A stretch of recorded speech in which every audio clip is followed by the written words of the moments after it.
நாம இந்த மண்ணில் எதை சொல்லி நிற்கிறோம், எதற்காக நிற்கிறோம், ஏன் நிற்கிறோம் என்கின்ற கேள்வியை மக்கள் தனக்குத்தானே கேட்டுக்கொள்ள வேண்டிய அவசியம் இருக்கு. நாம் இல்லைங்க நாங்கள் இந்த இப்போ ஒருத்தர் வந்திருக்காங்க, அவங்கள பேசாமல் சனியை கடந்துருவோன்னு சொன்னால் கூட அவங்க கடக்க முடியல. ஏன்னா இந்த காட்சி ஊடகங்கள் செய்கின்ற அக்கிரமம் மாதிரி உலகத்தில் எந்த அக்கிரமும் இல்லை. நாங்கள் தமிழகத்தினுடைய 3வது பெரிய கட்சியாக தேர்தல் ஆணையத்தால் அங்கீகரிக்கப்பட்ட ஒரு கட்சி. எங்கள் கட்சியினுடைய தலைமை ஒருங்கிணைப்பாளராக இருக்கின்ற எங்கள் அண்ணன் சீமான் அவர்கள் பொதுக்குழுவுக்கு வீட்டிலிருந்து கிளம்புறாரு, ஒரு பெயர் சொல்லலை.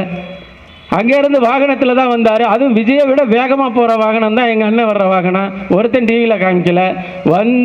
கூட்டத்தில் எங்கள் அண்ணன் பேச விட்டு அதுவும் அவரை விமர்சிக்கிறத மட்டும் கொண்டுட்டு போகிறானுங்க. அப்போது இந்த காட்சி ஊடகங்கள் என்ன செய்யுது? நம்மளுக்கு ஒரு கிராமத்தில் இருக்குங்க, கிராமத்துலலாம் ஒரு மழை பெய்ந்த இரவு ஒன்றில் தெருவிளக்கினுடைய அந்த வெளிச்சத்தில் நாம் உட்காந்து பார்த்துட்டு தூங்கிடுவோம். காலையில் பார்த்தீங்கன்னா ஈசலாக மொச்சு செத்து கிடக்கும், அதில் ரெக்கையெல்லாம் பறந்து அப்படியே கிடக்கும். நைட்டு ஈசல் வந்துச்சாடா அப்படின்மா, அது பெரிய எவ்வளோ கூட்டம் ஈசலாக இருக்குது அப்படின்னு சொல்ல இல்லையா? அதே போல் நடிகத்தில் நடித்து முடிஞ்சு போயிடுச்சு, இனி படம் ஓடாது. இந்த படம் கூட அந்த ஆள் சொந்த தயாரிப்பில் தயாரிக்கிற படம் தான், அடுத்தவன் தயாரிக்க முன் வரலை. உனக்கு 500 கோடி கொடுத்து மற்றவனுக்கெல்லாம் காசு கொடுத்து என்னால் முதல்ல பார்க்க முடியாது அப்படின்னு. இதில் என்ன காமெடின்னு பாருங்களேன். விஜயினுடைய செக்ரட்டரி ஜெயலலிதராக இருக்கின்றவர் விஜயை வைத்து படம் தயாரிக்கிற அளவுக்கு ஒரு பெரிய அளவில் வந்திருக்கு. இப்போ படையப்பா படம் வந்துச்சு. படையப்பா படம் வந்த காலத்தில் நீங்கள் பார்த்தீங்கன்னா படையப்பா ப்ரொடியூசர்னு வேற ஆள் பேர் இருக்கும், ஆனால் ரீரிலீஸ் பண்ணாங்க. இப்போ யார் படையப்பாவோட ப்ரொடியூசர்னா ரஜினிகாந்த்னு போடுறாங்க. அப்போ இந்த பயலுவை என்ன பண்ணுறாங்கன்னா, வாழ்கிற காலத்தில் பினாமி பேரில் தானே தன்னுடைய படத்தை தயாரிச்சுட்டு ஓய்வு பெற்ற பிறகு ரீரிலீஸ் பண்ணும் பொழுது தன்னுடைய படம். இப்போ பார்த்தீங்கன்னா விஜய் அவர்களுடைய பல படங்கள் ரீரிலீஸ் ஆகும் பொழுது தன்னோட பேரில் தான் ரிலீஸ் ஆகும். அப்படிப்பட்டவர்கள். அப்போ நான் எதுக்கு இந்த ஈசல் கதை சொன்னேன்னா, நாள் இரவு வரலையும் அந்த மலையை குறித்தெல்லாம் எந்தவித அணுகுமுறையும் இல்லாத ஈசல் அடுத்த நாள் காலையில் பார்த்தீங்கன்னா கொட்டி செத்து கிடக்கும் இல்லையா? 2026 தேர்தல் முடிந்த அடுத்த நாள் காலையில் அதே மாதிரி இந்த அணில்கள்லாம் இந்த மண்ணை விட்டு ஓடி கிடக்கும். இவங்க நினைக்கிறாங்க சொந்த அண்ணனுக்கு கூட 1 ரூபா காசு கொடுக்காத இந்த நேரத்தில், இந்த இடத்துல, இந்த மண்ணில், இந்த மக்களில் இருக்கின்ற இடத்துல கொள்கையை சொல்லி ஓட்டு கேட்க மாட்டோம், எதை சொல்லி ஓட்டு கேட்க மாட்டோம். ஆனால் நாங்கள் திரைப்படத்தில் நடிக்கிறத சொல்லி மட்டும் ஓட்டு கேட்போம், அதையும் இந்த மக்கள் போட்டுடுவாங்கன்னு நினைக்கிறதெல்லாம் மிகப்பெரிய அயோக்கியத்தனத்தினுடைய உச்சம். சரி, இந்த பிரச்சனைகள் எல்லாம் நமக்கு ஏன் சேருது அப்படின்னு பார்த்தீங்கன்னா, இந்த பிரச்சனைக்கெல்லாம் மூல காரணம் யாருன்னா இந்த மண்ணை பீடித்த சனி. என்ன சனின்னா இந்த திராவிடம் என்கின்ற சனி. அது பெரிய வரலாறுங்க, அதெல்லாம் பேசினோம்னா நிறைய போகும். எவன் திராவிடத்தை கொண்டுட்டு வந்தான், எதற்கு கொண்டுட்டு வந்தான் அப்படின்னு எல்லாம். அந்த இடத்துல தான் நாம் தமிழர் கட்சியா இந்த கட்சியா சீமானவர்கள் தொடங்கி கிட்டத்தட்ட 15 வருஷம் இதே இடத்துல நான் பலமுறை பேசியிருக்கிறேன். இதே 2021 சட்டமன்ற தொகுதி தேர்தல் அறிமுக கூட்டத்தில் இதே இடத்துல இருந்து நான் பேசியிருக்கிறேன். அப்பொழுது நாங்கள் நின்ற அதே நிலையில், அப்பொழுது நாங்கள் கொடுத்த அதே வாக்குறுதியில் இப்பொழுதும் நின்று பேசுகின்ற தகுதியை படைத்த ஒரே கட்சி நாம் தமிழர் கட்சி தான். நீங்கள் இப்போ தொலைக்காட்சி விவாதங்கள் எல்லாம் தம்பிகளுக்கு கலந்துக்குவான், தம்பி இடுமோன கார்த்திகெல்லாம் கலந்துக்குவான். கலந்தும் பொழுது என்ன நடக்கும்னா, பல்வேறு கட்சிக்காரெல்லாம் அப்படியே குருன்னு உட்கார்ந்துருப்பாங்க. என்ன உட்கார்ந்துருப்பாங்க அப்படின்னு சொன்னால், இப்போ தமிழக வெற்றி கழகத்திலேருந்து ஒருத்தன் உட்கார்ந்துருக்கான் அப்படின்னு சொன்னால், எங்கே நீ ஏடிஎம்கே திட்டிவிடு, நீ ஏடிஎம்கே குறை சொல்லிவிடுனா அப்படியே வாயை பொத்திட்டு உட்காந்துருவாங்க. அதே போல் டிஎம்கேயில் கூட்டணியில் இருக்கோமா இல்லையான்னு இருக்கின்ற விடுதலை சிறுத்தைகளை கூட்டிகிட்டு உட்கார வச்சா, எங்கே உங்கள் கொடிக்கம்பத்தை கூட நடவுடலையாங்கன்னா அப்படியே அது ஏலியன் காலத்தில் எங்கேயோ நடந்த செய்தி மாதிரி உட்கார்ந்துருப்பாங்க. ஆனால் இந்த மண்ணில் ஒரு அரசியலை எந்தவித தங்குதடையும் இன்றி எவரை குறித்தும் சமரசம் செய்யாமல் நாம பேசுகின்ற ஒரு வாய்ப்பை இந்த கட்சி தலைவன் உருவாக்கிறார் என்றால் அது நம்முயிர் அண்ணன் செந்தமிழன் சீமான் மட்டும்தான். நீங்கள் எதற்காகவும் பயப்பட வேண்டியதில்லை.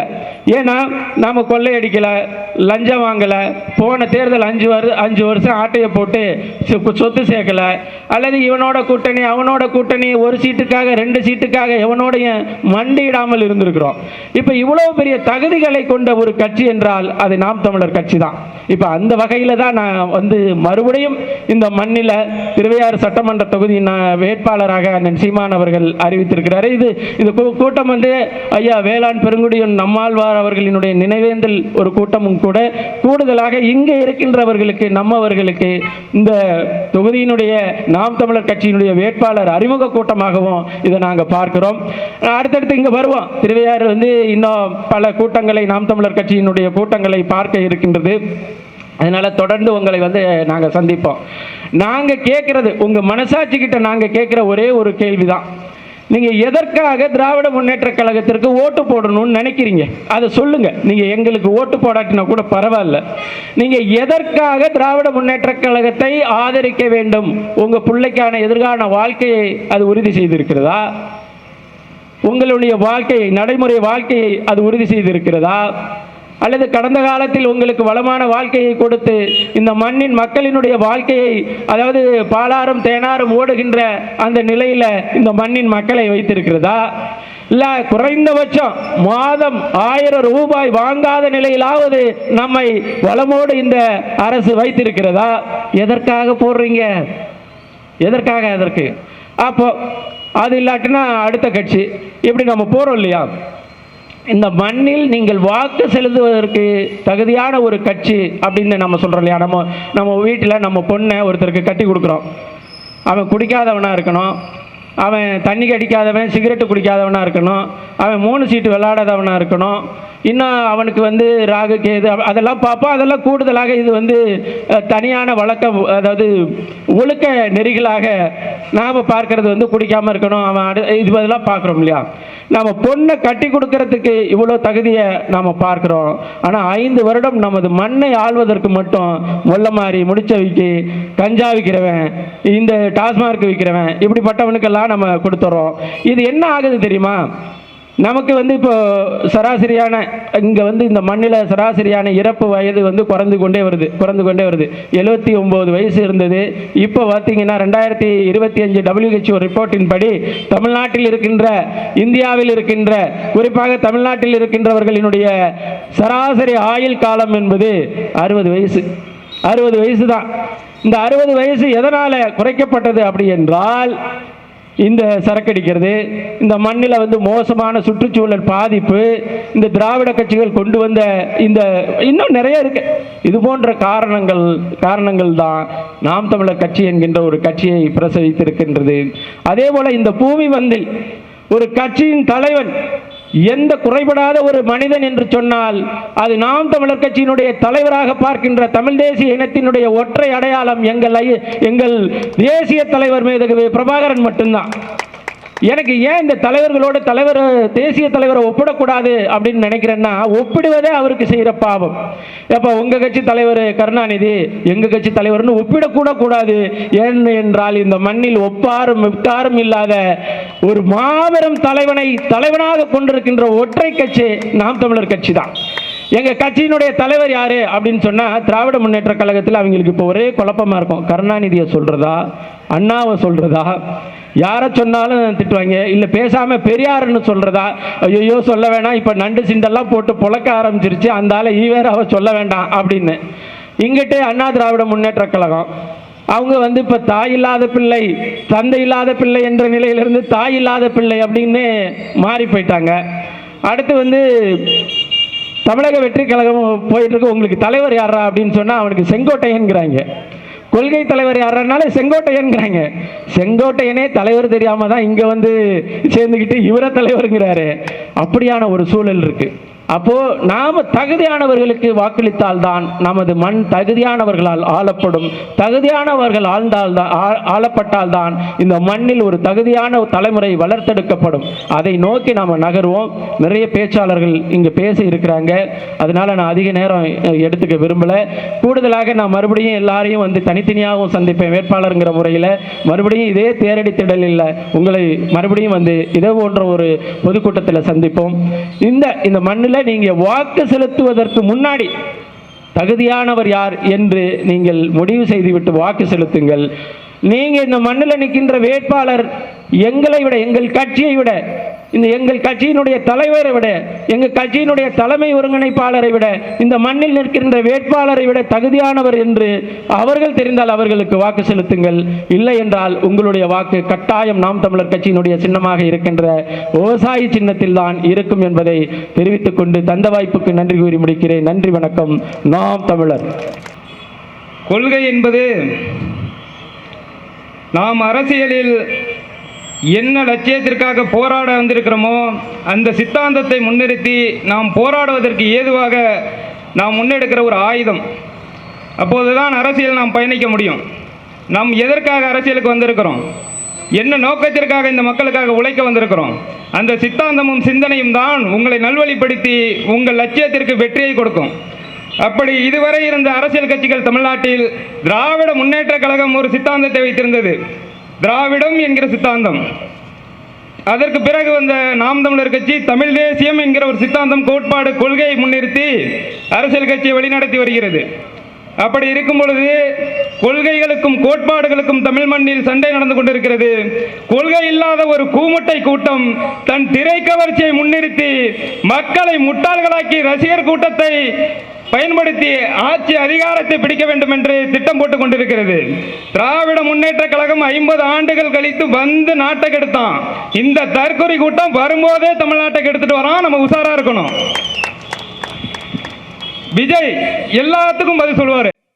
கேட்டா ஈரோடுக்கு போனா மஞ்சள் பாரு, நாகப்பட்டினம் போனா ஒன்று சொல்லுவாரு, புதுச்சேரி போனா டாஸ்மாக், ரேஷன் கடை, மலக்குள விநாயகர். இதை தவிர மக்களை பற்றின எந்த சிந்தனையும் அக்கறையும் நலன்களும் விஜய்க்கு தெரியாது.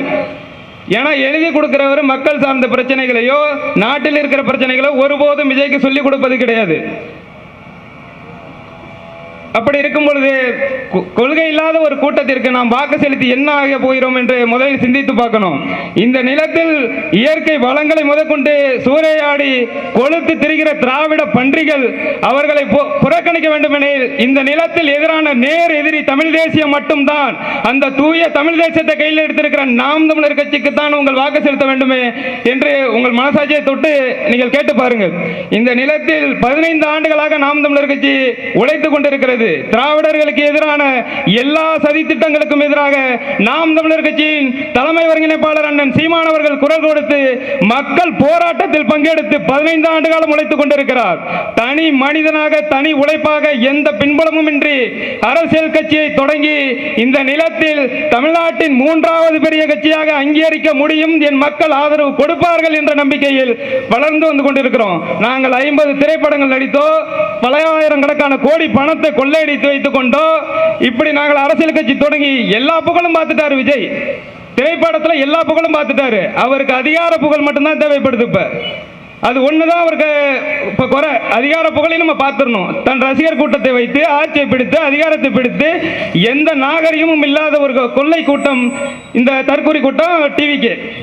இப்ப பாத்தீங்கன்னா தெரியும், நாகரிகமா ஒரு கட்சி அகவணக்கம், உறுதிமொழி, வீர வணக்கம் செலுத்திட்டு இருக்கோம். ஒரு தற்கொலை போனுச்சு, டிவிக்கேன்னு கத்திட்டு போனுச்சு. பாத்தீங்களா, டிவிக்கேன்னு கத்திட்டு போனுச்சு ஒரு தற்கொலை. இல்லையா, உங்க கொள்கை என்னடா? கட்சி ஆரம்பிச்சிருக்கீங்க, விஜய் பின்னாடி நிக்கிறீங்க, உங்க கொள்கை என்னடா? கொள்கையெல்லாம் தேவையில்லை. எங்க கொள்கை தலைவர் வந்து செங்கோட்டையங்கிறான். 5 பேர்ல யாரும் அவங்க கொள்கை தலைவர் சொல்றா? நான் ஈரோட்டில் சேர்ந்தாரு செங்கோட்டையன். அவரே கொள்கை இல்லாத கூம்பிட்ட தான் அதிமுக 50 வருஷம் இருந்துட்டு தாவேக்கால போய் சேர்ந்திருக்காரு. கொள்கைன்னு ஒன்று தெரிஞ்சா செங்கோட்டையன் தாவேக்கால சேருவாரா? எந்த இதுவும் தெரியாது தாவேக்காவுக்கு. அவனுக்கு இந்த நாட்டில் இந்த தற்கொலை கூட்டத்தை வச்சு அதிகாரத்தை பிடிக்கணுங்கிற நோக்கத்தான ஒழிய இந்த நாட்டுக்கு நல்லது செய்ய ஒரே மகன் இந்த தமிழ்நாட்டின் தலைமகன், தமிழ் தேசியத்தின் தலைமகன் செந்தமிழன் சீமானை தவிர எவரும் கிடையாது என்பதை மக்கள் புரிந்துணர்ந்து வருகின்ற 2026 சட்டமன்ற தேர்தலிலே விவசாய சின்னத்திலே வாக்களித்து நாம் தமிழர் கட்சியை அரியணை ஏற்ற வேண்டும் என்று கேட்டுக்கொள்கிறேன். வாய்ப்புக்கு நன்றி கூறி விடைபெறுகிறேன். நன்றி, வணக்கம். நாம் தமிழர். எங்கள் தமிழ் தேசிய பெரியார் இயற்கை வேளாண் விஞ்ஞானி ஐயா நம்மாழ்வார் அவர்களுக்கு நாம் தமிழர் கட்சியின் சார்பாக எங்கள் வீர வணக்கம்.